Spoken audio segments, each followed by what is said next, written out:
Hey everybody! In this video, we'll show you an easy and affordable way to build a raised garden bed in your backyard for under $75.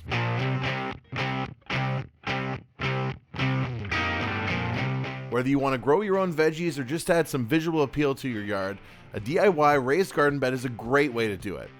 For this project, we're building a rectangular garden that is 6 feet long and 3 feet wide. To do this in your yard, you'll need the following materials.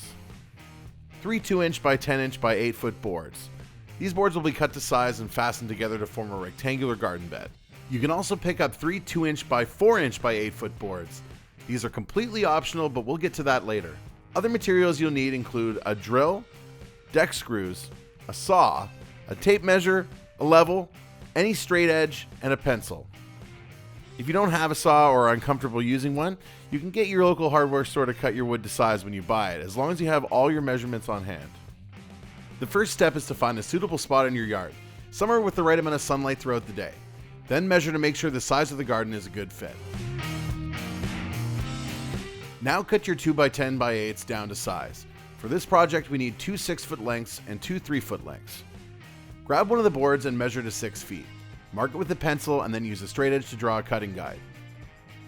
Now cut along the guideline and you've got your first 6-foot length. Grab another board and repeat this process. Then discard the scrap cutoffs. With both 6-foot lengths done, grab your last board and follow the same process, but cut 2 separate 3-foot lengths. Lay the boards down in place, then use your drill and deck screws to fasten your 6 and 3-foot lengths together to form the garden bed frame. The 3-foot length should be fastened between the 6-foot lengths. Use 4 screws for each corner of the garden bed. We chose to use deck screws because they do not rust. They're made to be used outdoors. If you use ordinary screws, they will eventually rust out and you may not want rust leaching into your soil. Now, if you're happy with this super basic garden bed frame, you can stop building now and your material costs will be less than $40. For our project, we want to go a step further, adding a ledge all around our garden bed, giving us the option to sit and reach into the garden more comfortably.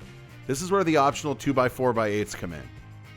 For the width of the garden bed ledge, you want to measure from the outside to the outside of the frame you've built, giving your 2x4 some added support for when you sit on them. Now grab one of your 2x4x8s and cut 2 pieces to that same measurement, following the same process you used for your 2x10s. Measure, mark, draw a guideline, and cut. Put the 2x4 ledges in place and secure them with 3 to 4 deck screws. It's time to measure for the ledges that will run the length of the garden. So for these, you'll measure from the inside of the ledges you've just installed and cut your 2 remaining 2x4x8s to size. Save your cutoffs this time. These are not just scrap. We'll attach these cutoffs to the inside of the garden bed using 2 deck screws for each. They'll add support and structural integrity to our longer ledges.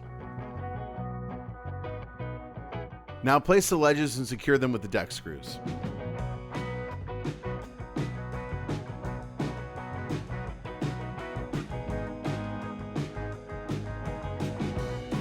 Lastly, be sure to level your garden before adding a liner and soil, and you're good to go.